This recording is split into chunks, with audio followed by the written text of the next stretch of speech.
Hallo Freunde und willkommen zu einem neuen Video hier auf dem Kanal von Reiserei. Und heute zeigen wir euch mal, in welcher richtig krass geilen Anlage wir dieses Mal für ein halbes Jahr wieder in Mexiko in Playa del Carmen untergekommen sind. Und hier hinter mir ist schon das Logo, und zwar das AVA Playa Car Phase DOS. Und ich nehme euch jetzt mit und mache mal eine ordentliche Tour durch diesen riesen Komplex.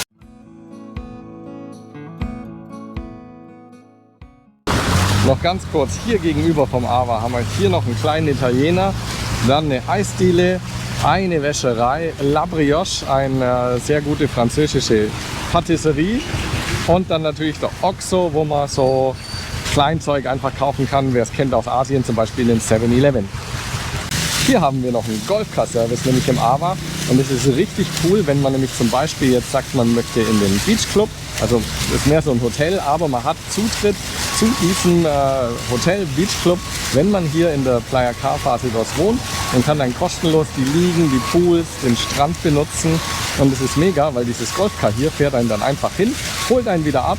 Zum Laufen wäre es von hier aus nämlich schon so 20 Minuten auf jeden Fall.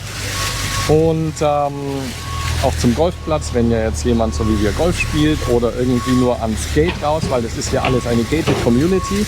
Also die fahren einen hier in dieser ganzen Anlage, fahren die einen rum, das ist so richtig cool. Also gut, dann schauen wir mal rein. Hier ist quasi die Riesenlobby mit gemütlichen Sitzen und alles. Dann hier sieht man schon so ein bisschen, was es alles gibt. Also es gibt einen Concierge-Service, wenn man Amazon geliefert kriegt oder wenn man Essen geliefert kriegt oder wenn irgendwas kommt.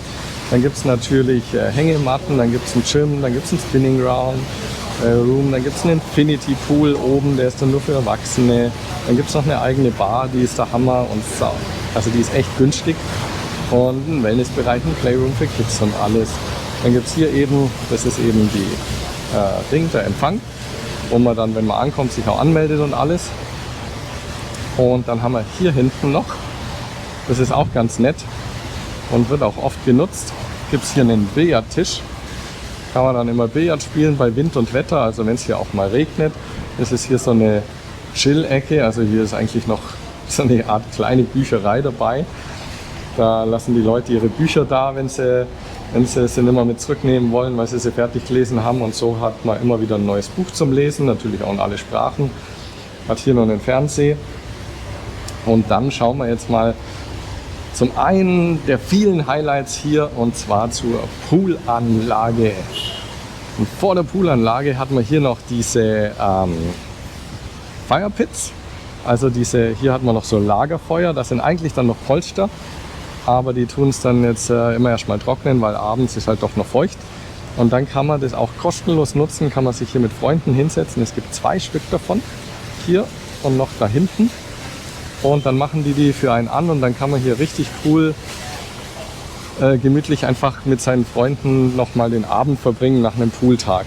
Aber hier seht ihr schon mal die Poolanlage, und die ist so toll angelegt.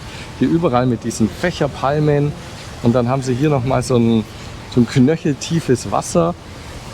Und dann geht man hier so über diese Plattformen, geht es dann schon mal Richtung Pool.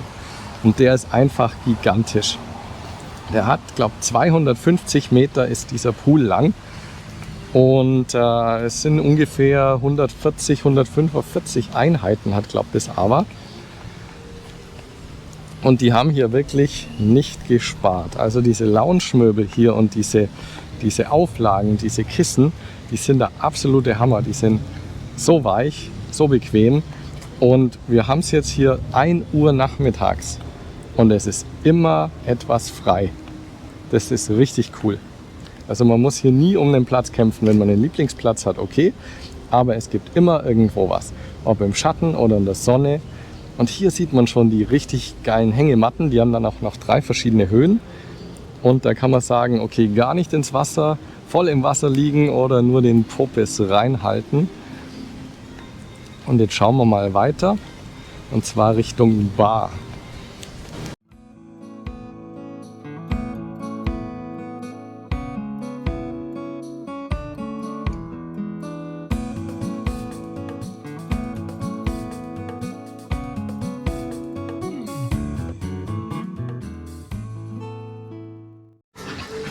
So, und da sind wir nun im Herzstück. Hier ist die Poolbar. Und die sind, preislich sind die echt super. Man kriegt hier quasi in Bier, kriegt man hier für 40 Peso ungefähr, glaube ich, oder 38 Peso. Und wenn man es im Supermarkt, im Oxxo kauft, kostet es 22 Peso. 22 Peso ist gerade ungefähr 1 Euro. Also das heißt, die machen hier echt keinen großen Aufschlag. Und es ist immer schön schattig hier an der Poolbar, dass man sich auch ja keinen Sonnenbrand holt.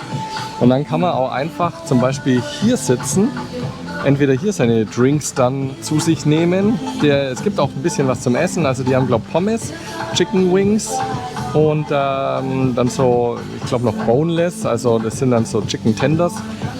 Das ist auch so eine Art Chicken Wings. Oder die haben dann, glaube ich, sogar mit Knochen diese Hähnchenfüße noch so. Und dann kann man entweder eben hier sitzen oder wie gerade hinter mir oder hier über den Steg einfach rüberlaufen und ist dann gleich wieder hier in dem Lounge-Bereich. Ich hoffe, man hört mich gut, weil hier kommt dann auch immer Musik den ganzen Tag. Also richtig entspannte Lounge-Musik, nicht aufdringlich, nichts.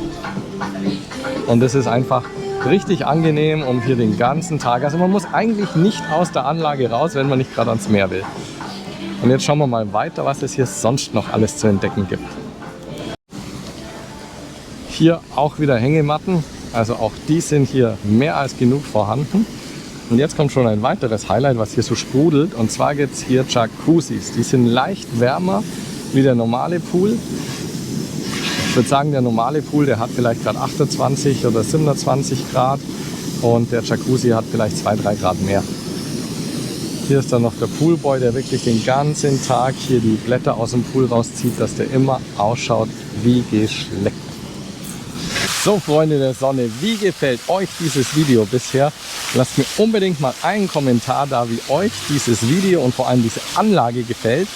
Und unterstützt mich gerne mal mit einem schnellen Daumen nach oben. Hier in dem Gebäude ist dann noch der Kids-Bereich, auch klimatisiert, da können die Kids die ganze Zeit spielen. Und hier ist eben auch nochmal so ein anderer Spielbereich, auch nochmal mit Billard und allem drum und dran, wo man hier quasi am Poolbereich spielen kann. Hier gibt es dann noch ein Wasserspiel, das den ganzen Tag läuft. Und dahinter sieht man schon, ist quasi ein Kinderspielplatz. Hier oben sieht man dann, das sind die ganzen zweistöckigen Penthäuser. Die sind einfach nur riesig. Freunde von uns haben da auch eins gekauft damals, wo das hier gebaut worden ist. Das ist jetzt ungefähr seit einem Jahr ist die Anlage jetzt fertig oder 1,5 Jahren. Das war jetzt so der letzte Abschnitt hier hinten, der gebaut worden ist. Und da haben sie jetzt eben auch noch den Kinderspielplatz gebaut. Nun aber genug vom Pool, jetzt geht es nämlich weiter und zwar hoch ins Gym. Hier oben ist quasi jetzt dann das Gym mit bestem Blick auf die komplette Poolanlage. Und wie das jetzt aussieht, das kommt jetzt.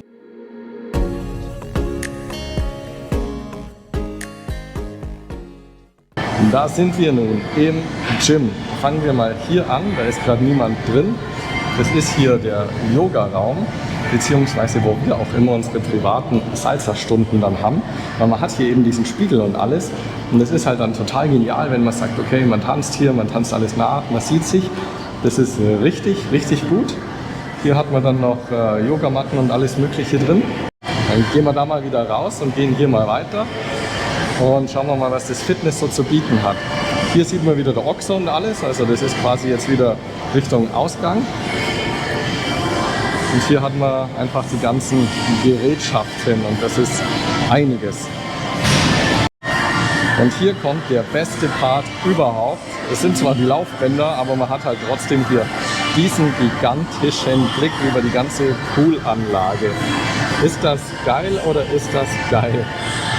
Laufbänder ohne Ende, Fernseher haben wir auch, Musik ist hier auch immer an und hier ist dann quasi noch der Spinning-Bereich.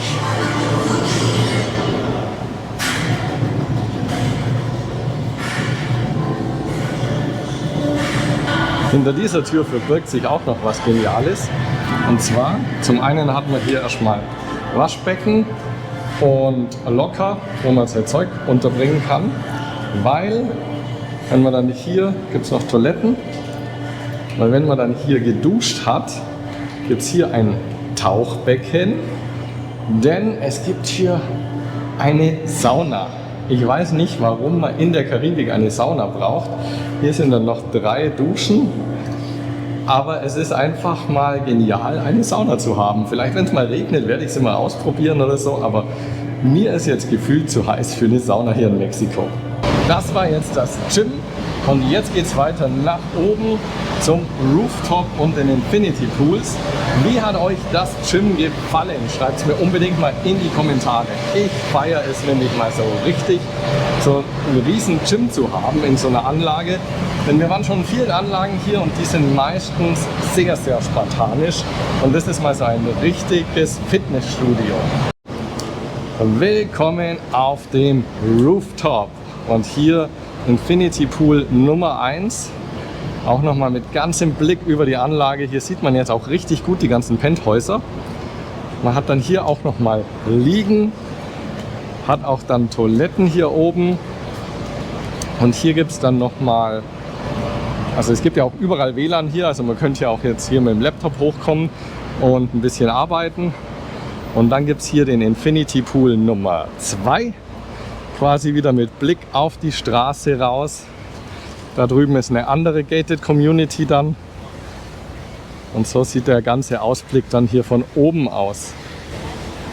Hier hinten geht es dann auch noch weiter mit noch mehr Sitzplätzen, noch mehr Lounge-Möglichkeiten, wo man sitzen kann. Und auch mal, man kann sich hier einen Caterer zum Beispiel herbestellen und kann hier auch diesen ganzen oberen Bereich mieten, wenn man zum Beispiel eine Geburtstagsfeier oder was hat. Und kann einfach sagen, okay, man will jetzt hier oben seine Ruhe haben und dann kommt der, weil es gibt hier keinen Grill hier oben. Normalerweise gibt es in Mexiko immer in diesen öffentlichen Bereichen auf den Dachterrassen haben die meistens noch einen Grill.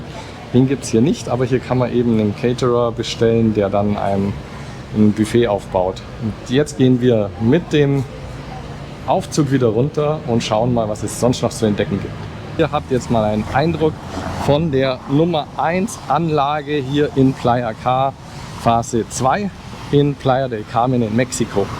Denn es ist wirklich die mit Abstand neueste, luxuriöseste, aber eben auch leider die teuerste Anlage. Und nach 3 Jahren Mexiko haben wir uns jetzt gesagt, wir gönnen uns jetzt mal 6 Monate diese Anlage. Und es ist vielleicht auch jeder gespannt, was der ganze Spaß hier kostet, weil dieser Pool ist riesig, das Fitness ist riesig, der Golfcar-Service, alles was man braucht, das kostet alles einfach eine Menge Geld. Hier sind Angestellte ohne Ende. Und daher kommen wir mal zu den harten, tragischen Fakten. Wir haben jetzt mit Abstand, glaube ich, die günstigste Unterkunft. Wir haben ein Schlafzimmer, ein Badezimmer und dann den großen Koch-Wohn-Ess-Bereich und eine kleine Terrasse dabei. Und wir zahlen jetzt hier monatlich, in Peso sind es 35.000 Peso kalt. Da kommt dann noch Wasser und Elektrizität dazu. Das ist aber hier nicht so viel. Das sind vielleicht hier 100 Euro oder was im Monat, was dann noch on top kommt. Und das sind umgerechnet in Dollar sind es, glaube ich, so 1700, 1750 Dollar Kaltmiete, was man hier hinlegen muss. In der, wie schon gesagt, die exklusivste Anlage, die es hier in einer Gated Community in Playa del Carmen gibt. Hier sieht man eben hinter mir, das sind die ganzen Parking-Slots. Da geht es dann noch ewig hinter, da ist dann noch eine Tiefgarage. Aber wir schauen jetzt auch noch mal ganz hinter, denn da gibt es noch was Interessantes. Das ist die letzte Station und die ist auch nagelneu jetzt zum Ende von dieser ganzen Komplexbauphase fertig geworden. Also, auf geht's! Noch ein kleiner Tipp zwischendurch. Wenn jemand von euch überlegt, hier zu buchen, er kann uns gerne schreiben, weil es ist über Airbnb wesentlich teurer, wie wenn man zum Beispiel in Facebook-Gruppen danach sucht. Oder wir haben jetzt hier zum Beispiel, weil wir auch schon oft da waren, wir kennen halt gewisse Anzahl an Makler und alles und wissen dann, mit wem kann man hier was besichtigen oder auch von Deutschland aus direkt reservieren. Also da kommt gern auf uns zu und weil diese Anlage so riesig ist, haben wir auch eigentlich das vorderste Apartment. Da ist zwar das Schlafzimmer zur Straße raus, aber hier ist abends ist eigentlich nie was los. Deswegen ist hier sehr ruhig und man kann trotzdem gut schlafen. Weil klar, in Mexiko ist natürlich alles nicht so isoliert wie in Deutschland, vor allem nicht schallisoliert. Und deswegen ist so der Geheimtipp eigentlich, so weit vorne wie möglich ein Apartment zu nehmen, weil sonst ist man schon mal eine ganze Weile unterwegs, um überhaupt aus der Anlage rauszukommen. Man kann es vielleicht schon erahnen, was das hier ist. Und zwar, wir haben hier, einmal für Zuschauer, und wir haben hier 2 Paddlequads. Das ist Nummer 1 und dann quasi da drüben auf der anderen Seite ist Nummer 2. Und die kann man hier auch kostenlos benutzen. Wir haben es selber noch nie gespielt. Also ich habe noch keine Ahnung von den Regeln, weil es ist ja so ein Mix aus Tennis und Squash. Und man hat hier ja noch, hier hinten hat man noch überall Glasscheiben, wo quasi der Ball auch dagegen donnern darf, wo man dann nochmal so ein bisschen mehr Taktik und Dynamik einfach in das Ganze reinbringt. Das war's mit dem heutigen Video. Ich hoffe, es hat euch gefallen. Wenn ja, lasst auf jeden Fall einen Like da und ansonsten gerne auch einen Kommentar. Was hat euch gefallen, was nicht, was interessiert euch noch? Und wir sehen uns im nächsten Video und da zeigen wir euch nämlich, wie unser Apartment von innen ausschaut. Bis dann, macht's gut, ciao!